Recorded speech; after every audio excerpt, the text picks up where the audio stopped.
Senator Lito Lapid pumalag sa accusation sa kanya ng isang vlogger na siya raw ang may-ari ng lupa sa Porac, Pampanga na kung saan na-raid ang Pogo. Kasi itong vlogger na tumitira sa akin, sa ating mga senador, ako pa lang po tinitira nito eh. Pinepersonal ako. Ito pong vlogger na ito kinakuha ko po itong record nito sa NBI. Siyam po ang kaso niyang libel. Sa siyam na ito, 6 po ang may warrant. Kaya nananawagan po ako kay Jaime Santiago, Director. Sana pagtungunan niyang pansin nito dahil sumusobra na po itong taong ito. Tira ng tira kahit walang alam, walang kasalanan. Tulad ko.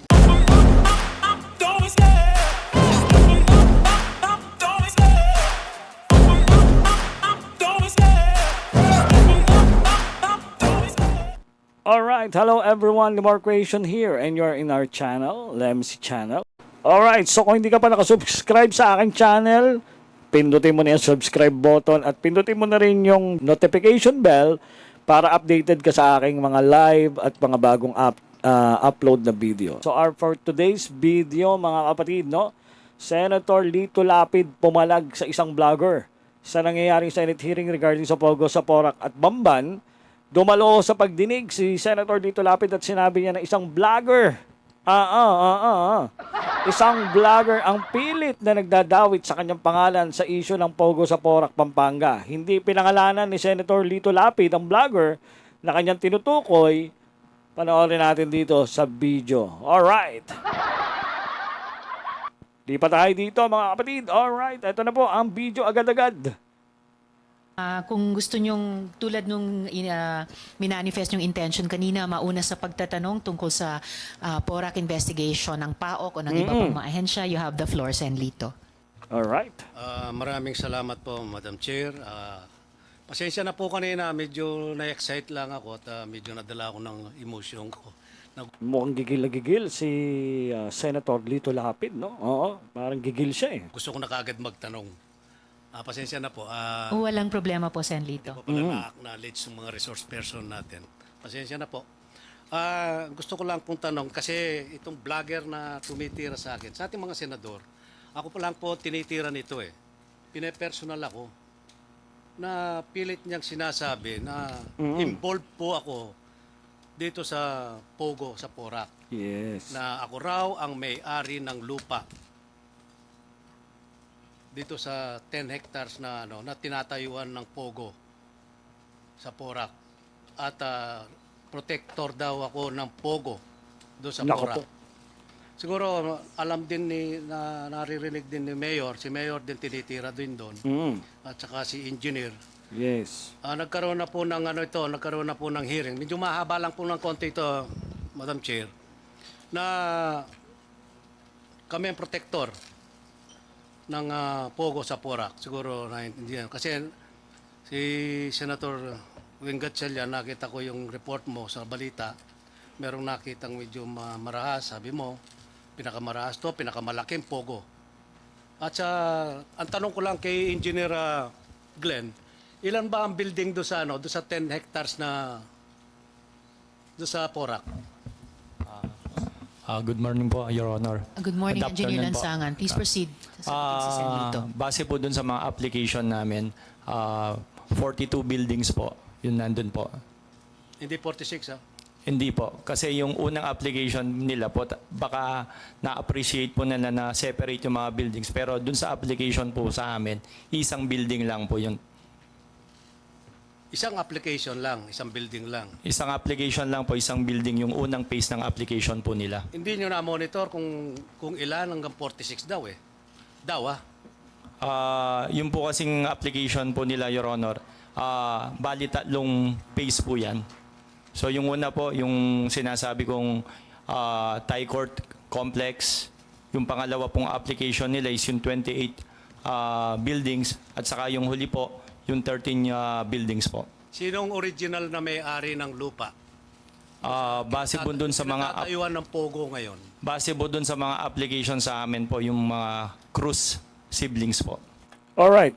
So, yun po, ano, at direktahan tinanong ni Senator Lito Lapid, sino ang may-ari ng lupa, yung 10 hektarya na kinatatayuan ng Pogo dito sa Porac, Pampanga. At sinabi po ni engineer na yung Cruz siblings. Tama ba?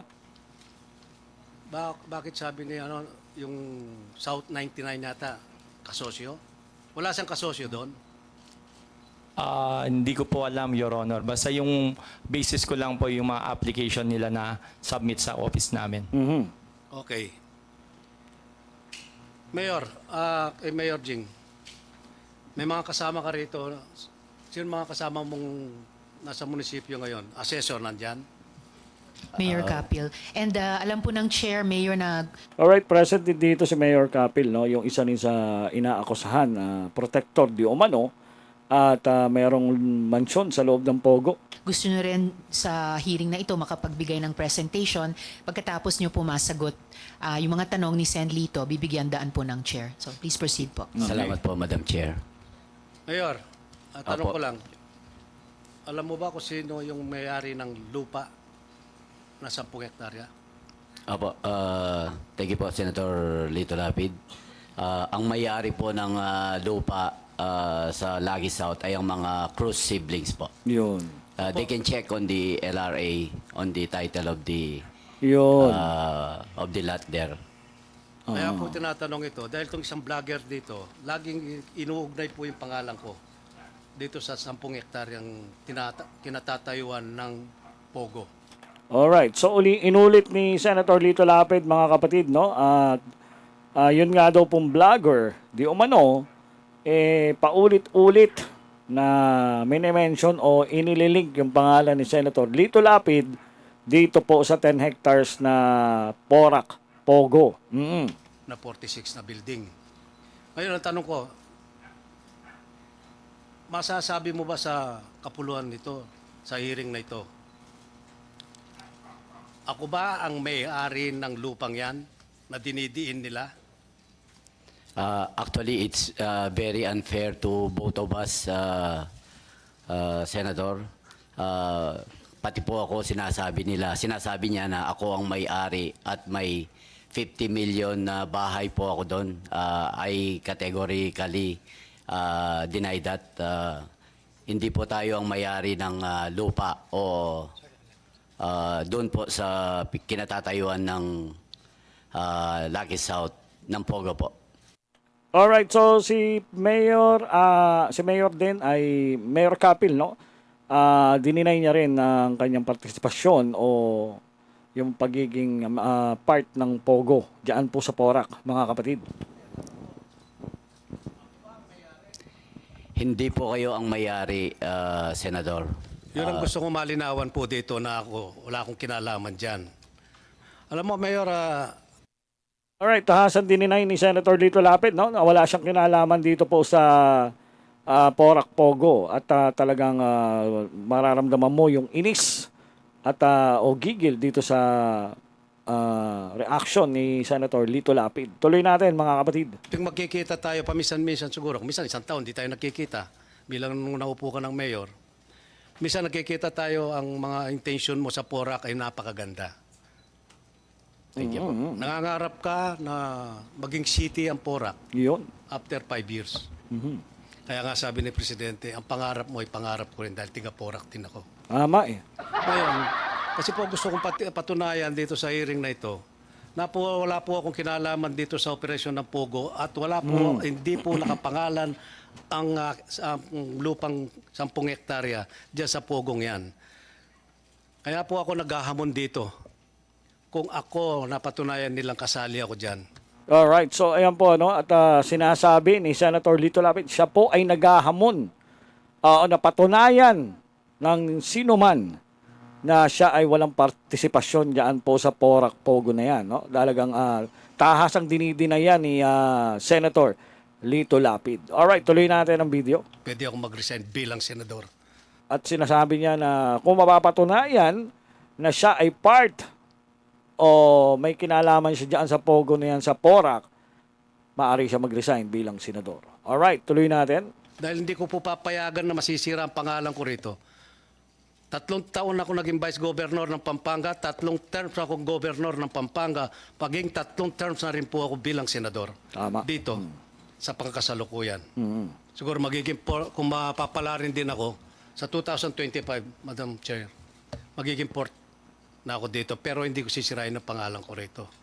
Alright, so ayun po, no? At malinaw. Tahasang sinasabi ni Senator Lito Lapid na wala po siyang kinalaman at sa kanyang nabanggit ay ipagpapatuloy niya ang pagiging senador at parang magkakaroon siya ng fourth term dito po sa Senado dahil syempre pag nagtuloy-tuloy, maihalal siyang muli ngayong susunod na halalan sa 2025, posibilidad na maging pang-fourth term na ni Senator Lito Lapid. Alright, tuloy pa natin mga kapatid, no?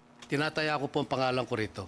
Kasi masyado na akong na-involve. Kasi lahat po ng nakakasalubong ko, mga kumpare, kaibigan, kapitbahay, mga kamag-anak, mga kapatid ko, nahihiya po ako, lagi akong tinatanong, nai-involve ka ba sa Pogo, sa Porac? Para napakasama ng image ng Porac ngayon, Mayor. Kaya sana pag-ingatan natin ng Porac. Tiga doon din ako eh. Minsan nga nasasabit pa nga pangalan ng dating gobernador na si Baby Pineda, ngayon vice governor siya. Alam ko, nag-hearing na kayo doon sa Kapitolyo sa probinsya.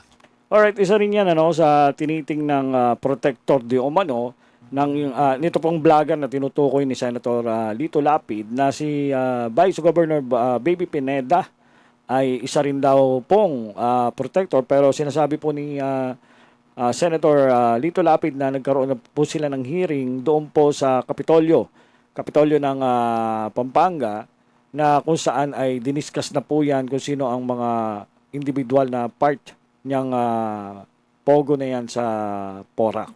Alright? Opo. Tapos nasasagot, na-involve din dito si Presidente Gloria Macapagal Arroyo, protector din daw ng Pogo sa Porac. Alright, isa pa rin si dating Presidente Gloria Macapagal Arroyo ay tahasang pinangalanan niyan, no, nung vlogger. Parang kilala ko na kung sino yung tinutukoy ni Senator Lito Lapid. At malabo pong ako yan dahil ako po ay nagre-reaction lang sa reaction din nitong vlogger na to. At mamaya ipiplex ko mamaya kung sana kung mali ako, sorry, pero kung nararamdaman ko parang ito kasi wala naman ako nakitang ibang vlogger na nagpangalan kay Senator Lito Lapid, kay Ma'am Baby Pineda at kay ex-President Gloria Macapagal Arroyo na protector nitong Pogo diyan sa Porac, Pampanga. Alright, mamaya tapusin lang natin tong video ni Senator Lito Lapid and then mamaya may ipapakita ako sa inyong clip or video kung sino ang tinutukoy na vlogger. Sana mali ako, no? Kasi mamaya ako sasabihin. Alright, tuloy natin. Ngayon, sabi ko nga, sino mag-i-invest ngayon sa Porac? Ang Yes. sama-sama ng pangalan ng Yung Porac ngayon. image, no? Oo. Sana, Mayor, ako'y nananawagan sa iyo. Malapit dahil tigaron tayo, doon tayo sinilang. Linisin mo ang pangalan ng Porac. Yes. Kasi pag may nag-invest doon, nagtayo ng building, ang sasabihin nila kaagad, Pogo yan. Dahil Porac. Yun. Oo. Parang yung Bamban, Tarlac. Ganon din po, ang pangit ng imahe po ngayon ng dalawang bayan na ito, Tarlac at saka Porac. Magkatunog pa naman. Di ba? Magkatunog eh. Bamban, karamihan Kapampangan. Yes. Lalo na sa Porac. Yun po kasi ang inaalala na natin dito. Nagsisimula na po ang mga investor doon sa Porac, doon sa Ayala. Doon na rin po yung Miriam College na magbubukas na. Ito, nakaluhan po ng Pogo. Medyo sumasama po ang ating sumasama ang image natin, Mayor. Yes. Kaya, ang pakiusap ko sa iyo, linisin mo ang Porac. Siguro, sagutin mo lahat ng mga katanungan dito, mga kasamahan ko, Senador. Sana masagot mo. At saka si Engineer Glenn. Halos tayo rin magbubungguan doon sa Porac. Magkakaisa tayo doon, magkakaibigan tayo. Sana masagot mo. Ha? Yun lang po, Madam Chair. Maraming salamat po. At saka nananawagan din po ako sa NBI. Ito, no? At pinanawagan ni Senator Lito Lapid sa NBI na pakitutukan or imbestigahan ito pong sinasabi ni Senator Dito Lapid na vlogger na meron di umanong libel case. Oo, panoorin natin to. Ito pong vlogger na ito kinakuha ko po itong record nito sa NBI. Yes. Siyam po ang kaso niyang libel. Siyam po ang libel case. Oo, at matindi, no? Siguro sa dami ng binanatan itong vlogger na to. Hindi ko alam, no? Hindi ko alam kung tama ang hinala ko, no? Pero sana mali ako, no? At pero matindi ang gigil ni Senator Lito Lapid dito dahil nga pinahalungkat ni Senator Lito Lapid sa NBI at napatunayan na may mga kaso ng libel. Alright? At pinapatutukan ni Senator Lito Lapid dito kay Direktor. Sa siyam na ito, 6 po ang may warrant. 6 ang warrant of arrest. Sa siyam na libel case nitong vlogger, 6 dito ay warrant of arrest. Nako po. Delikado. Kaya sinasabi ko na, mahirap talagang bumanat. Especially dito po sa social media dahil talagang ang mata ng ang tutok ng mga tao rito ay talaga nakatutok ang buong Pilipinas, maging ang buong mundo sa mga nangyayari sa Pilipinas at kasiraan di umano kay sa bayan ng Porac itong sinasabi ni Senator Dito Lapid, pero iniiwas niya o hindi naman iniiwas, tahasan niyang dinideny yung pagkaka-involve niya dito po sa Porac, dito sa Pampanga. Kaya nananawagan po ako kay Jaime Santiago, Director. Sana pagtungunan niyang pansin nito dahil sumusobra na po itong taong ito. Yan. Tira ng tira kahit walang alam, walang kasalanan. Tulad ko, wala akong alam dito. At saka bira po akong umaten ng mga hearing na ganito eh. Kung di lang ako na-involved dito, siguro wala ako dito. Alright. So, ayun po, no? At talaga sinadya ni Senator Dito Lapid ang Senate hearing today dahil siya nadadawit yung kanyang pangalan, no? At pinupunto talaga ni Senator Dito Lapid yung vlogger na di umano ay naglilink sa kanya dito po sa issue ng Pogo sa Porac, Pampanga. Alright? Kaya pagpasensyaan nyo na po, kanina excited ako.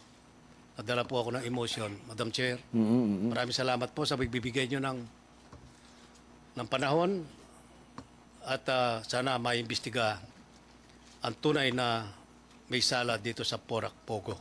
Marami pong salamat. Magandang hapon po sa inyo lang. Alright. Salamat, Sen. Lito. Alright, so yun po yung declaration ni Senator Dito Lapid at talagang mararamdaman mo yung kanyang pagkainis sa pagdawit sa kanyang pangalan nitong di umanong vlogger. Oo, na nagdadawit na kahit daw sinasabi ni Senator Dito Lapid na kahit walang alam nagdadawit o minimension yung kanyang pangalan, pati ang mayor ng Porac, pati ang ex-president Gloria Macapagal-Arroyo at si Vice Governor Lilia Pineda. Alright, so ito po, no, mga kapatid, no, hindi naman ako ganun 100% na sigurado dito sa tinutukoy ni Senator Lito Lapid, pero meron kasi ako ditong nireactionan nung nakaraang live ko, mga kapatid, kung natatandaan nyo si Attorney Toto Kausing. Oo, so nag-record ako ng maliit na clip doon sa kanyang vlog. At ito ang aking nakita. Okay, ito yung kanyang unang live naman tayo video. ngayon. So ito muna isa, no? Ang sinasabi niya dito, Lito Lapid, ayan po, malinaw, nandito po yan part, no? Lito Lapid, Porac Mayor, ang may-ari ng lupa sa Porac, Pogo. Oo. Hindi ko alam kung si Attorney Toto ang pinatutungkulan ni Senator Lito Lapid, no? Pero si Attorney kasi ay talagang matindi bumira ito sa mga politiko, no? At pakinggan natin itong sinasabi ni Attorney Toto Kausing dito po sa kanyang live. Hindi ko lang nakuha yung exactong date na cut, no? Naputol ko yung pagkaka-record dito. So, ang nakalagay dito, Lito Lapid, Porac Mayor, ang may-ari ng lupa sa Porac, Pogo. Pakinggan natin dito yung sinasabi ni Attorney Toto Kausing. So, matandaan po natin na nagpalabas po si Ron Kasaki. Hello, sir. So, natandaan natin na yung opisyal ng PAOK-TF Mm. na spokesman na si kaibigan ko ito dito, si Sir Casio ay nag-anunsyo na magugulat kayo pag ibalita nila kung sino may-ari ng Pogo. Ito, Ayun.